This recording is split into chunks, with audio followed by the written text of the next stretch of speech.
Okay, so one last question, then I think we'll open it up to the crowd. Is it worth it? In terms of the returns, someone asked, what is the, actually I think that was my favorite question, the returns in monetary and self-actualization terms. Are you fulfilled? For me, it's the fact that I don't desire so much, to be honest with you. I have a house and I have a roof over my head. My children are going to a school. She was asking me which school. I told her my children are doing, it's called what? Normal system.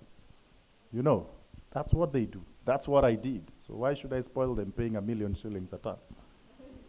I mean, if I'm not there tomorrow, will they have that money to pay it? So, and we can eat. For me, that's enough. The fact that there are 500 people waking up every morning and depending on that enterprise, for me, is success.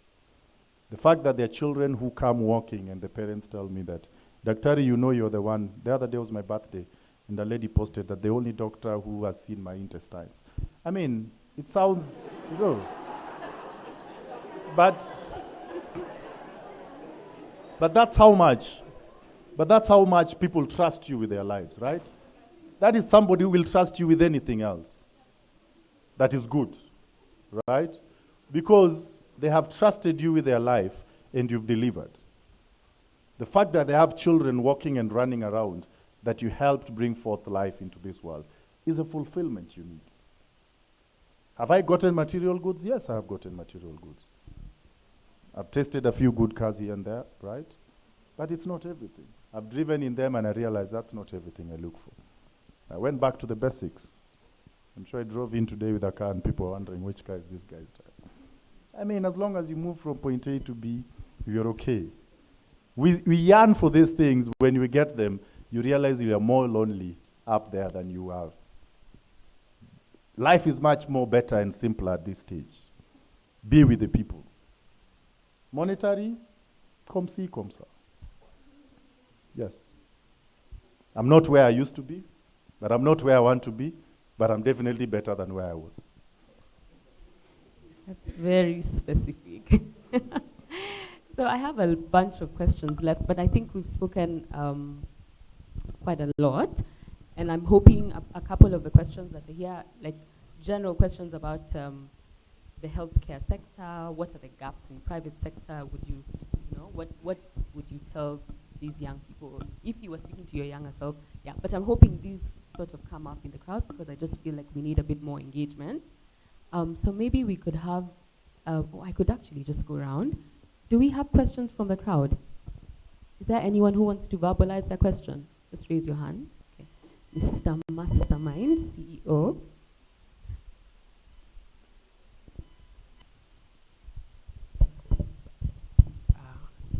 So thank you.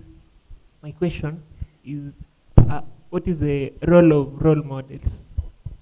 What has been the role of role models in your success? Like, are there people you've been looking up to? Yeah, so the next question, I think you've already talked about it. I wanted to ask you about the books you've read and the ones you'll have recommended, but you've mentioned The Alchemist, and I carried it. Okay. Oh, nice. I carried a sample. So you're selling The Alchemist, right? Yeah. It will definitely go after this. I need a commission from that sale. So I have it and other books on financial literacy. So if you like to start early on gaining knowledge about finances. Excuse me, have you paid advertising? Okay, thank you. Okay, thank you. So maybe we'll take one more and then Doc will answer. Okay, right there.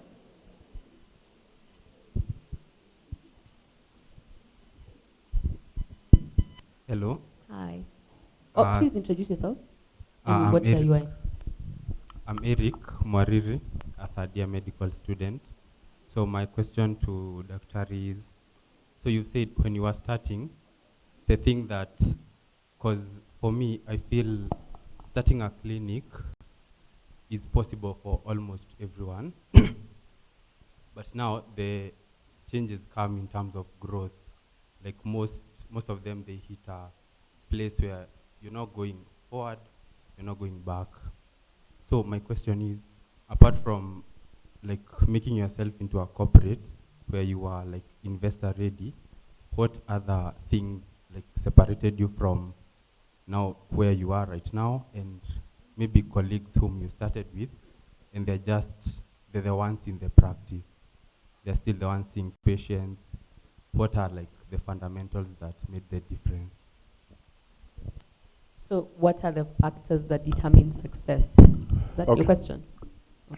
I get you. The role of mentors, I'll tell you, the worst curse you can ever have is called early success in life. Early success in life is more often a curse than a blessing.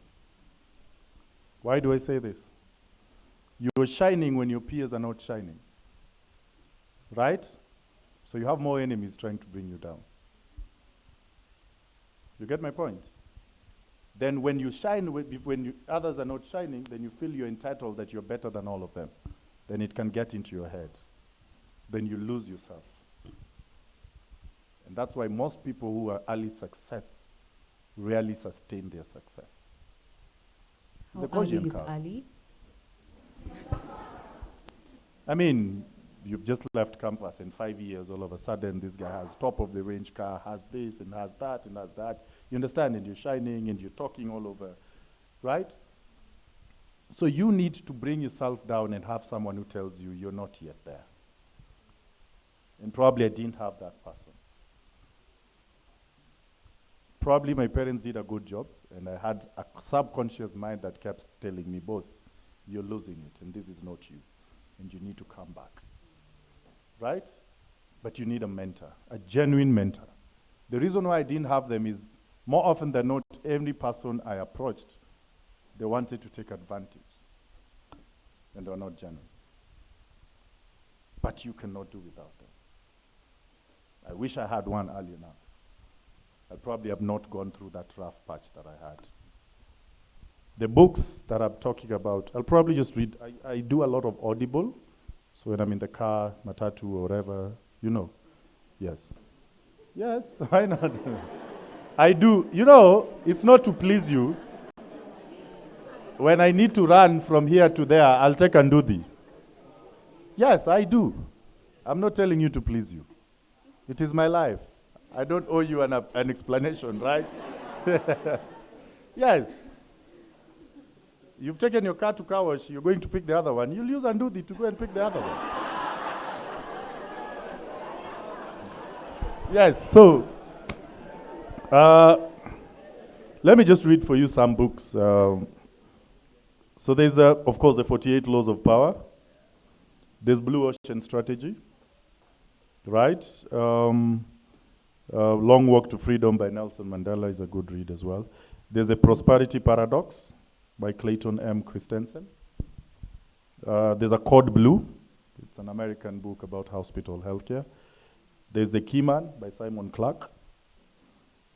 The Entrepreneur Roller Coaster. When Breath Becomes Air. I think we all know that. Outliers. Finding Me, amongst many other books. Yeah, I think I've answered that. But which ones have been most impactful for you? Prosperity Paradox, The Key Man, Long Walk to Freedom. There's a book by Tom Boyer as well that has really helped me. What else? Okay, unless I look at my I can laptop. recommend a book for you. Yeah? I can recommend Sure, one. sure. It's called Second Mountain. Second Mountain. Yeah. Perfect. I think that's where you are. You'll really enjoy I'll get it Yeah. in a few. And for everyone else, there's a book Yeah. called Second So Mountain. Homer Bay. Everybody tells me go set up in Homer Bay. But why will I run it in Homer Bay? If there's a doctor willing to go sit in Homer Bay, we set him the standards and he runs with it. It will work, right? But here in Homer Bay, the game has changed. If you don't have 30, 40 million, you cannot set up a facility. Let me not lie to you. Right? Unless you're willing to go inside Kibera or Dadora or Madare or, you know, the insides. And that's a cash market. Because they don't have money for insurance, right? Yes. And you need to lower yourself and leave the ego of a doctor and say that consultation rate fee at medical council is 1,500. My friend, you will wait and wait.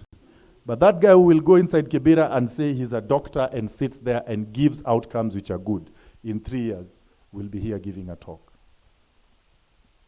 You get the difference? So go out where there's an opportunity. Don't go where it's crowded.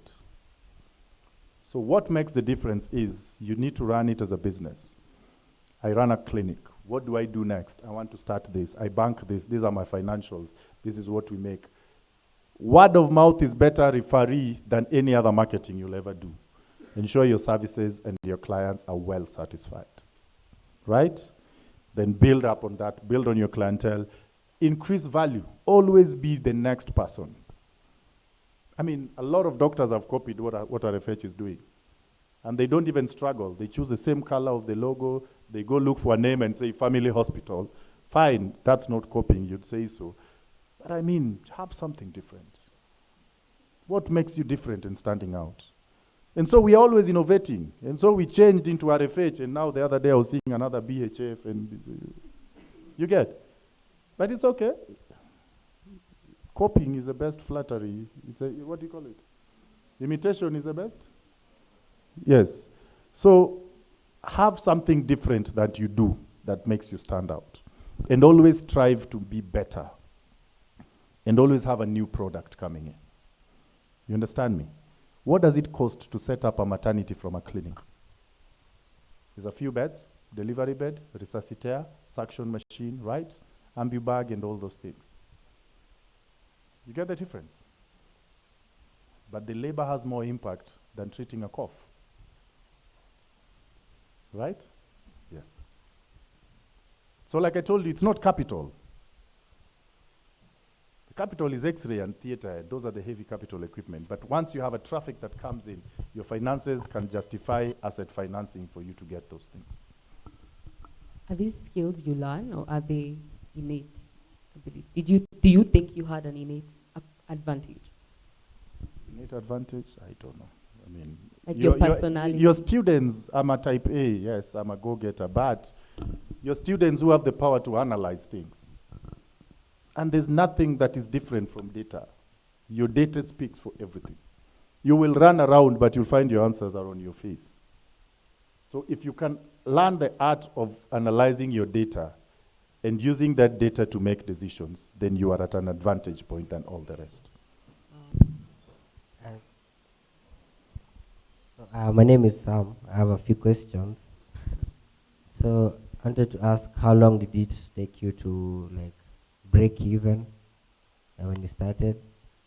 And also I wanted to know, did you go in blindly, or how did you navigate? For example, some of us here don't even know how clinics run and everything, the whole picture. You just learn on the job, or you had someone who was showing you around? And also, so when do you know when to, when it's not working out, when to give up, maybe? Yeah.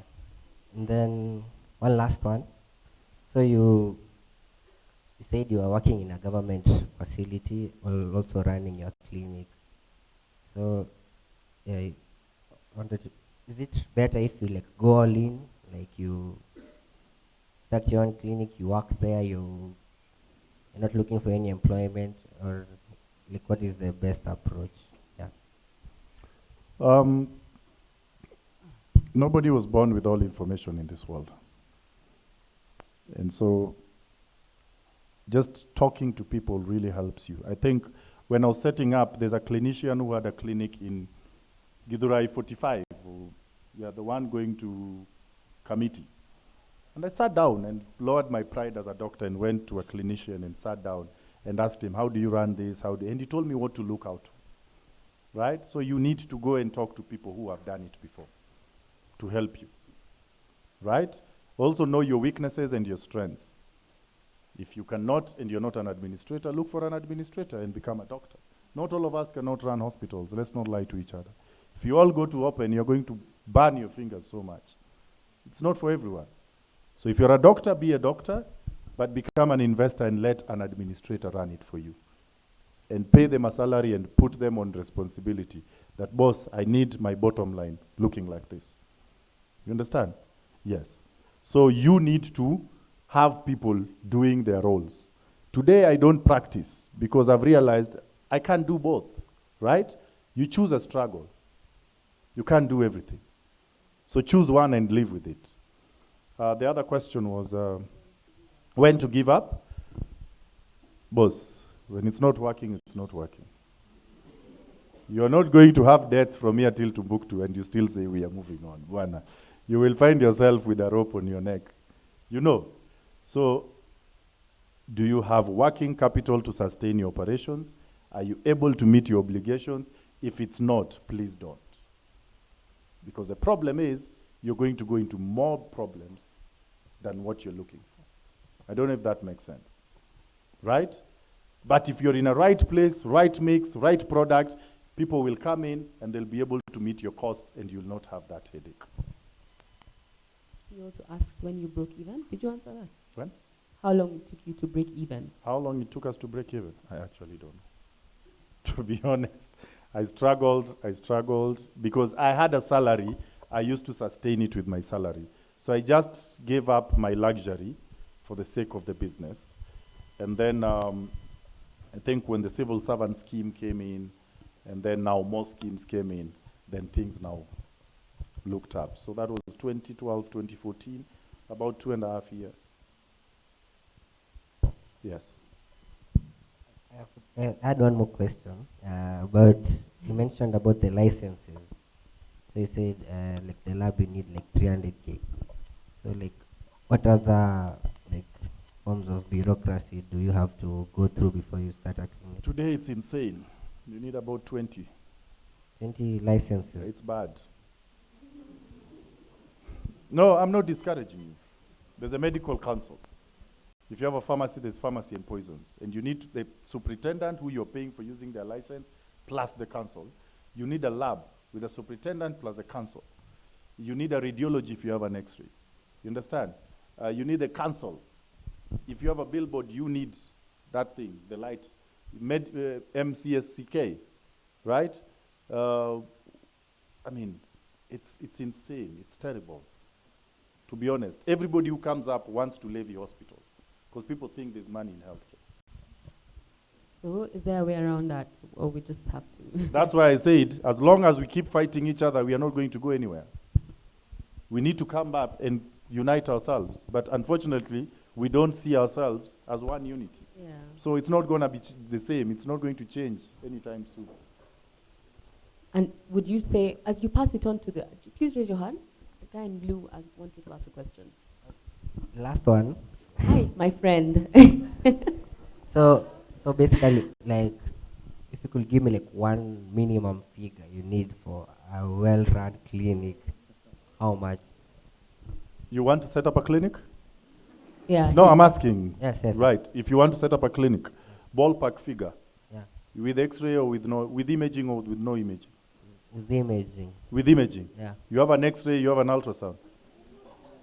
Right? Yes, hypothetically, yes. Hypothetically, yeah. Hypothetically. Yeah. An outpatient. Yes. About 10, 15 million? For an outpatient? Yes. Okay. Because an X-ray, you're not going to put the film ones anymore. Nowadays we have a CR. A CR is 5 million alone. So the X-ray is 2.5, the processor is 2.5. That's 5 million, right? Yes, ultrasound is another 2 million. Or let's say you use the portable one point something. You're at 6, 7. You get my difference. But yes. Remember, this is the person who started with 300,000. Yeah, I didn't have an ultrasound when I started. I didn't have an X-ray. It was the doctors with a lab. I had a microscope, a centrifuge, and the strips. So right? the point is to start. Is to start. Yeah. I told you, capital is not the problem. Yeah. It is you that they're looking for. The doctor in you, right? Right? They come to Doctor's Plaza. The Doctor's Plaza does not have those things. You start with what you have. Build your clientele. Build that clientele. Send them for an X-ray somewhere, and they sign an MOU with someone with an X-ray and say, my patients must come back to me if you want my traffic. Send someone Send them for an ultrasound somewhere and say, my patients must bring back the report to me.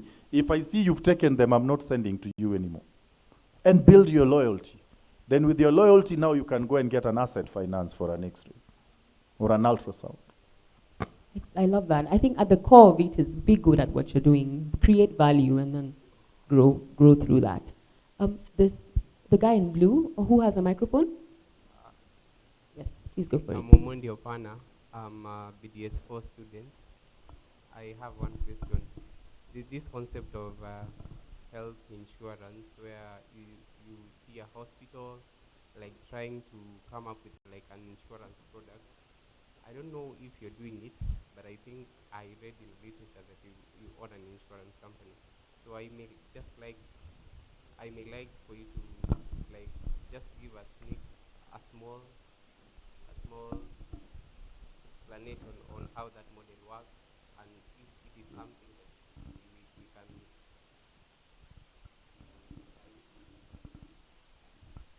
Okay. So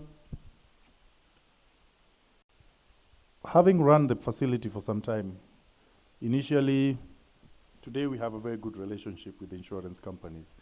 Initially, it was a bad relationship whereby the insurance feels they are bigger and you're small and they dictate everything, right?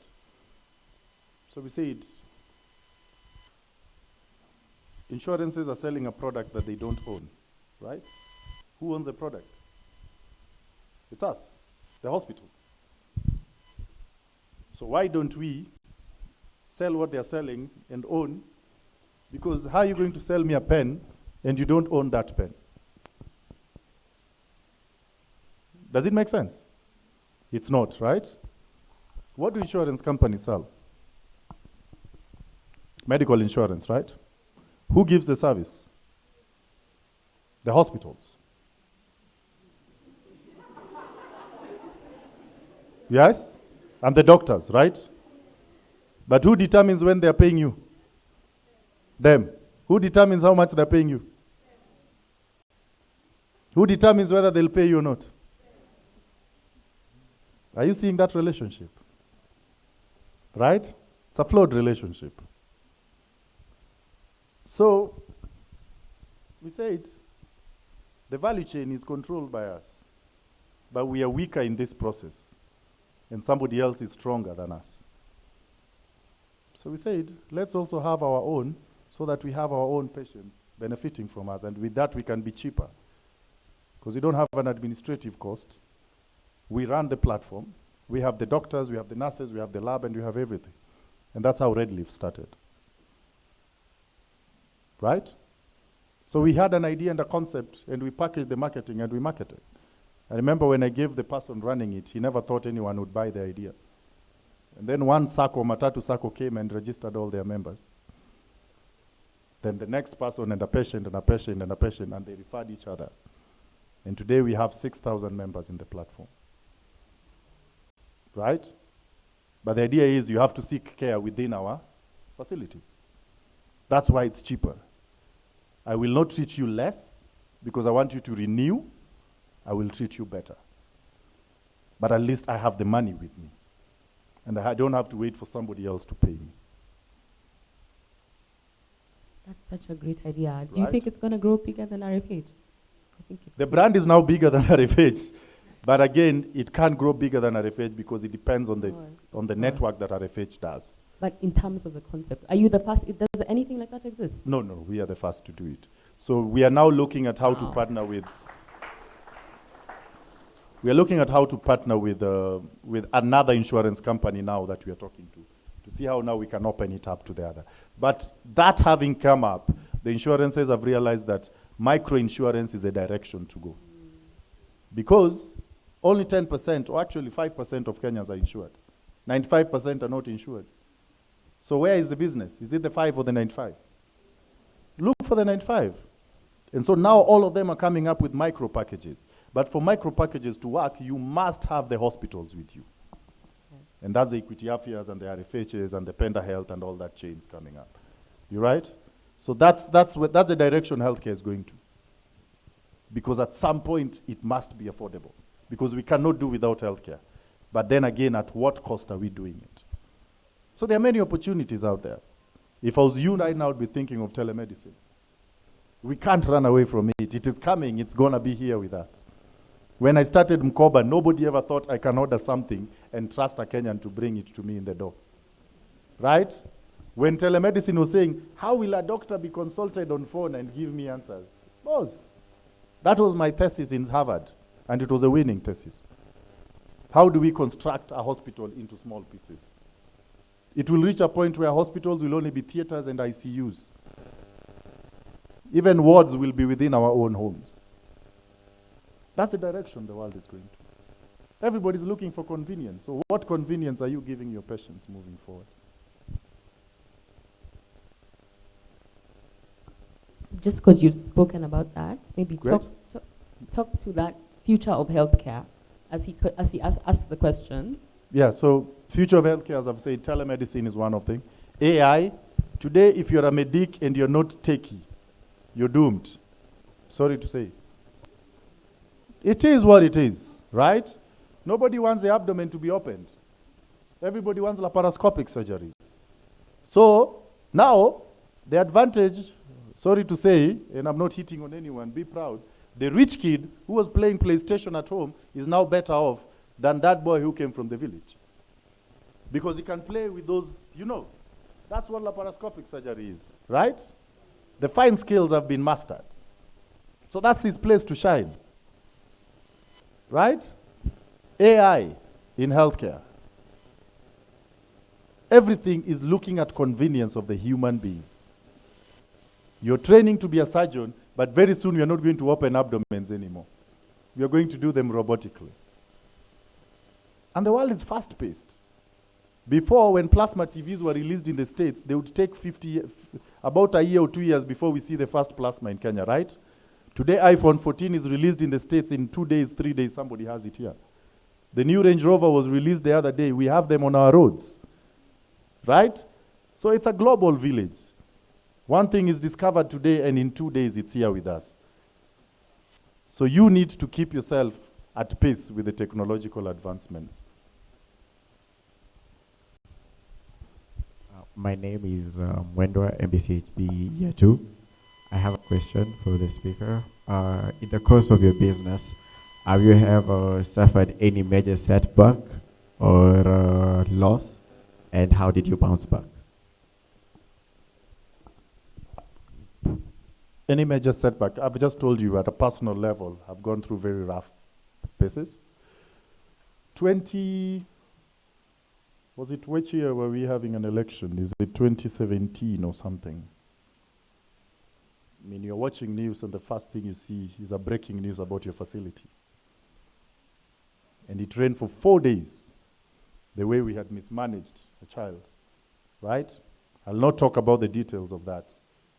But I received messages from people who are even my friends that you're satanic and devilic. People I thought are friends without knowing the true information of what transpired. How can you do this to a young child? Right? It was the toughest time of my life. I had never been taught how I'll deal with this. I'm 20, I think 6, 7 or something. Boss, I would hear that NTV news, whatever, ringing, and my body would freeze. I never watched television for about 4 years. It was traumatic.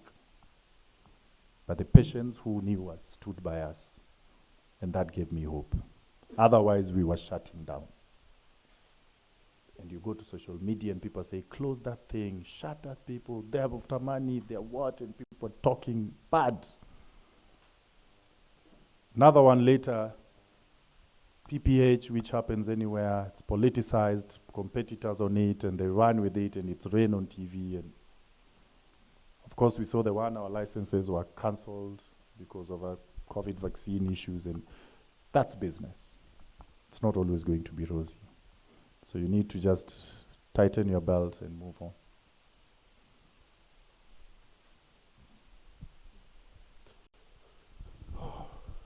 Fatigue now? Yes. We could do 3 more questions and then call it. We haven't taken any from this side. Let's do 5. Okay, Then we fine. close, please, if you don't mind. There's a girl there, so we'll take the girl. Mhm. There's someone there? Who's not gone? 2, 3, 4, 5, Michelle. Okay, fine. Chop, chop. Okay. My question is, something that you said a lot is how medics out there Mm-hmm. are like the worst rivals to each other. My question is, what advice would you give us as medics here, as students, before we are professionals, on just, I don't know, relations in such a way that you're building one another? Because clearly, the tearing down each other is not sustainable. I hope you be the people who change what it is. A doctor is better going to a facility owned by a non-medic than going to a facility owned by a medic. Because they think I'm enriching the other one who will be better than me. Can you create it an idea of going to fellow medics facilities and talking to one another as opposed to talking against one another? If you have a problem with your colleague, face them and talk to them, but don't talk behind them. That's a common thing amongst doctors. So it has to change with you guys, right? Build one another. Can you say, buy doctor, build a doctor, if such a thing exists? If he's selling books, buy books from him. If he's doing flowers, buy flowers from him. We start by that. And people start feeling that I owe you a return favor. And now we build into that and grow with it. Sawa. But not all medics are bad. A lot of them have also stood by me over time. Right? Next, please. Good evening. Yeah. I'm Marvin, year 2. My question is, you mentioned that the source of capital for any business that is starting is family, friends, and fools. So for friends, you know them, they know you. There's some level of trust. For family also the same. So for the fools, how do you get their trust? Like how will they know that this is the right business, this is the right Sorry? place to invest? For the fools, How do you convince the fools? Yes. That's why they're called fools. Because what happens is, they'll come with a pitch, tell you how I'm starting this business, these are the numbers, this is what will happen, and they buy in and they put their money. It's how you pitch. It's your pitching skills. And they believe you with no collateral, no backlash, no nothing. You know, no responsibility on your end. Hoping you become a good person and pay back. More often than not, they are not paid.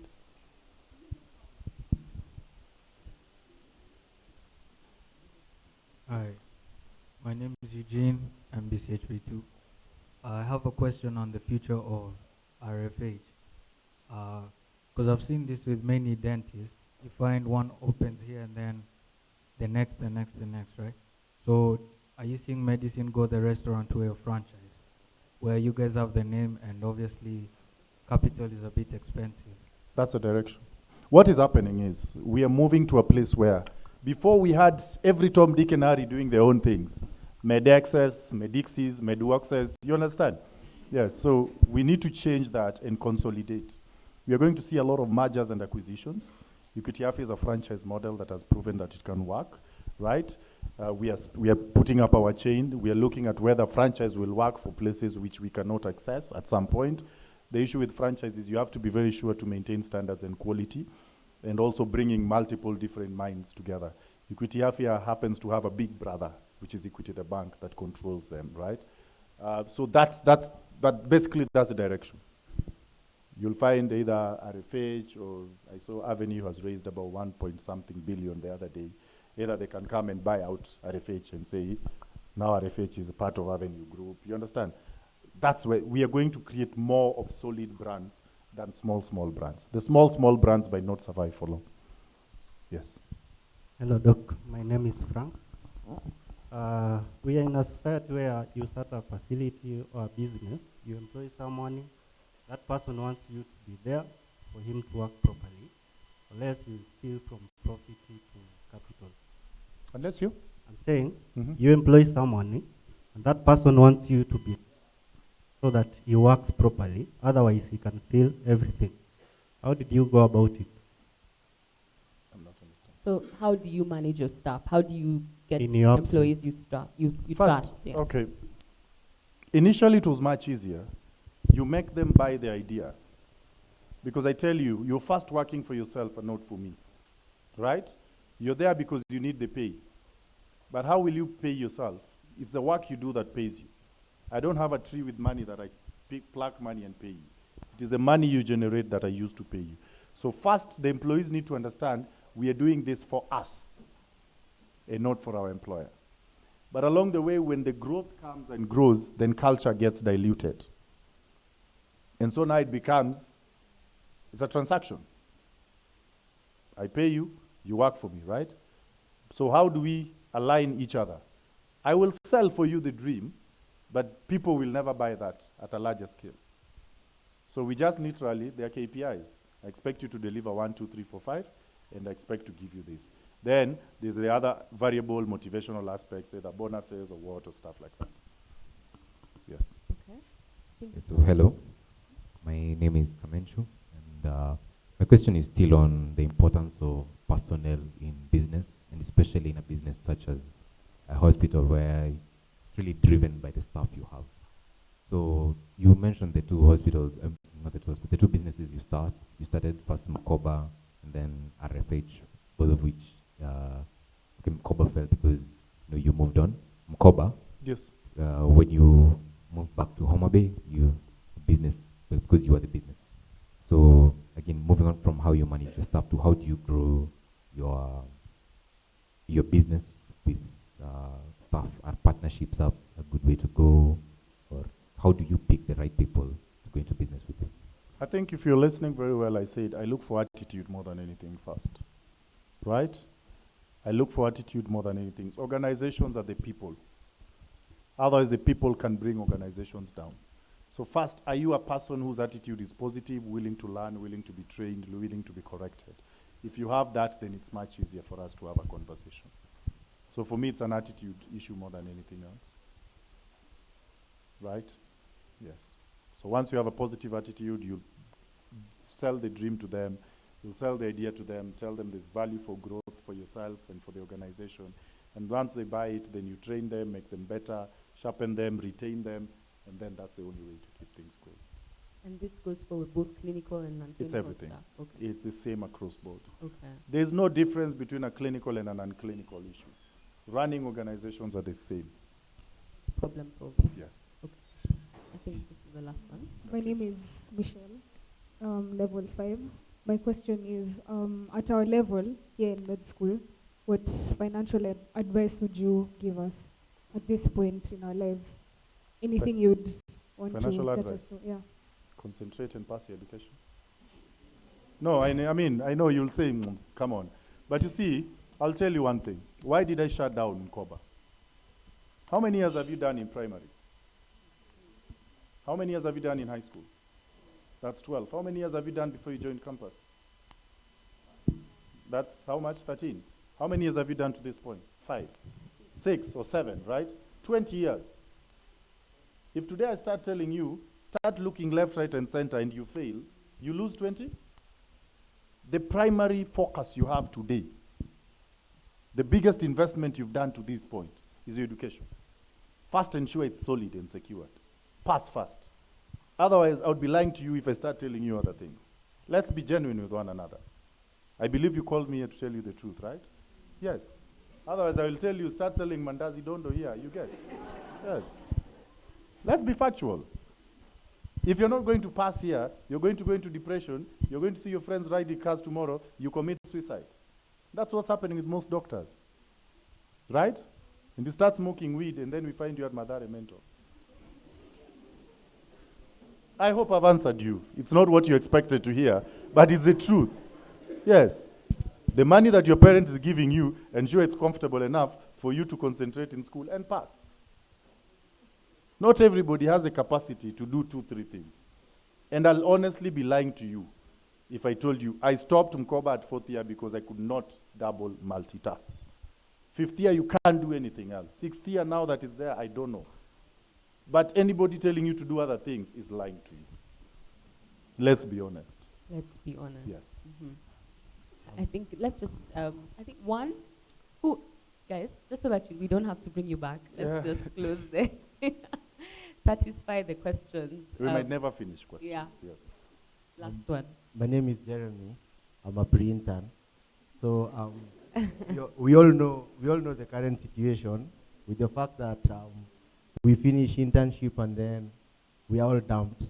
And I guess we've all given up on the government for a fact, because we know there's nothing they're going to do to breathe.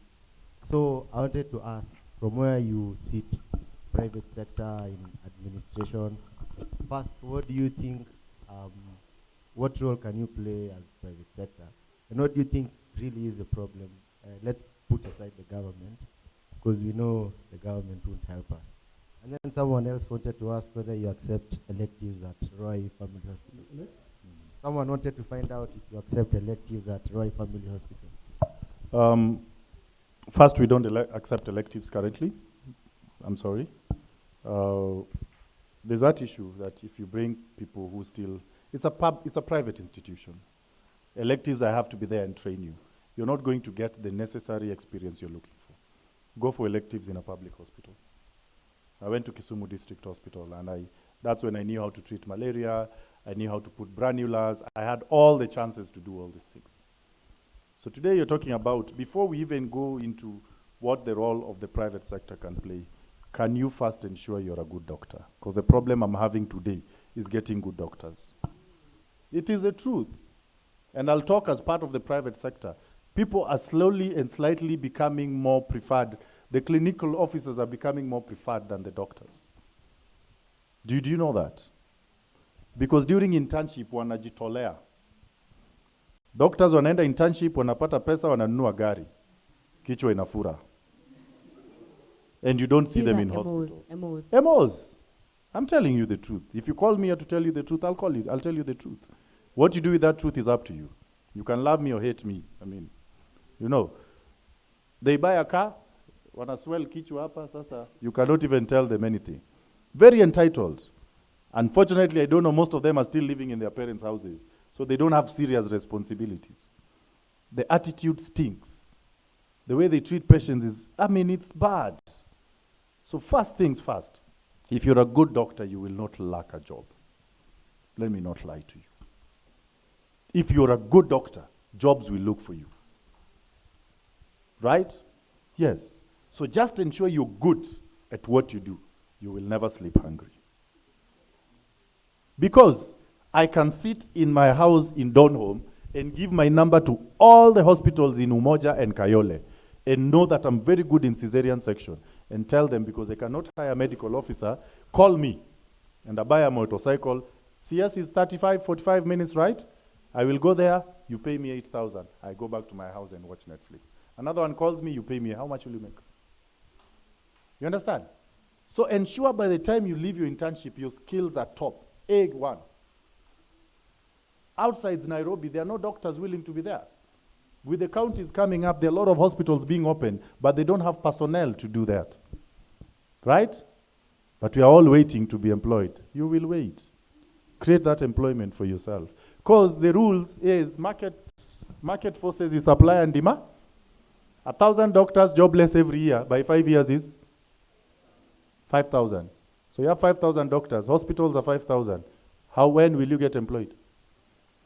It is bad that it will reach a point even consultants and specialists might not be able to get placements. Because when they don't get employed, they rush for specialization. Right? When you go for specialization, the number of specialists being churned, vis-a-vis the population, the number is small.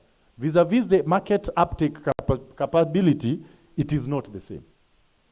You get the difference? Yes. Let's change our attitude. Go for those internships and fight to be the person on the front row. Because the numbers are also so big, you can literally sail through and go unnoticed. We only had 2 universities offering medicine. Today we have how many? 10 or 12? Yes, all of them are going for internships. In that internship, the same internship centers are still the same. Nothing has changed. So where we were 10, you are now 50 interns. Boss, you can leave that place without putting a brand new life in a single day. You'll call the KCO intern, akuweke branula kila siku, we ukiparambulate uko nje. Unamaliza, unapewa kazi, haujui kitu, but because unaitwa daktari, now you cover your inability to do things with an attitude.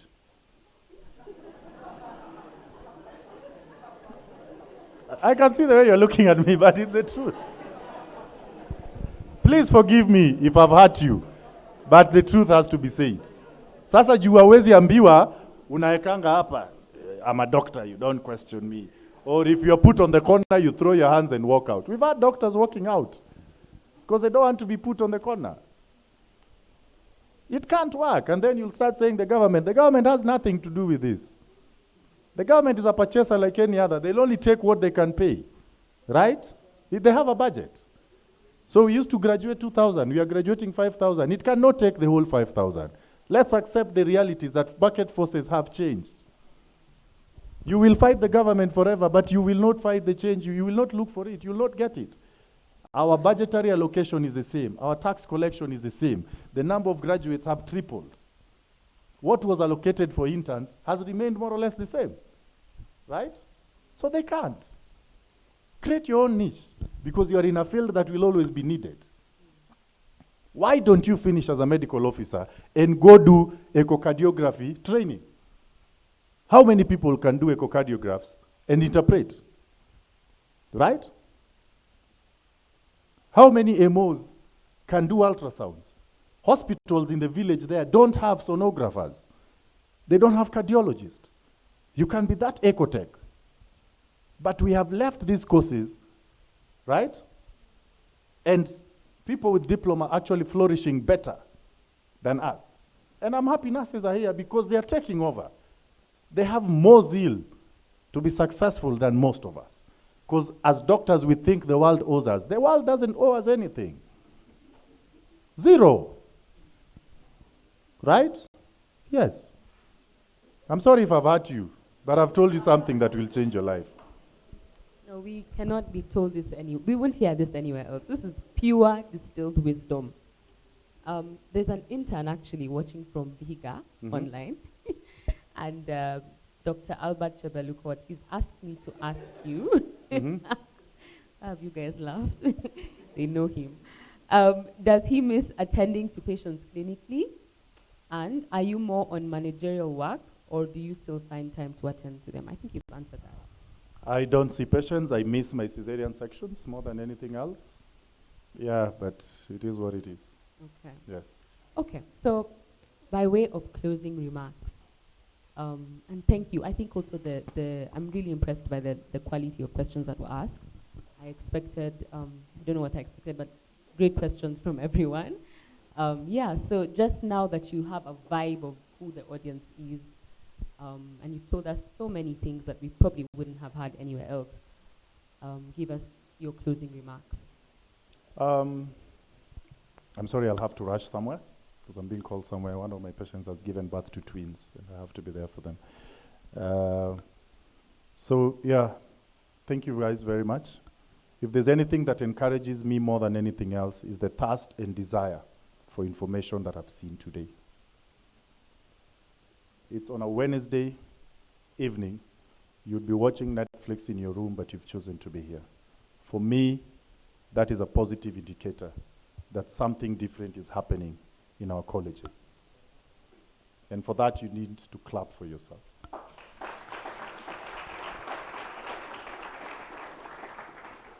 I know it's not easy, and a lot of things are working against you. But I want to tell you that if you're determined, you can actually make it. The problem with us is we have a single focus to life. We look at life in a one direction. Have an open mind.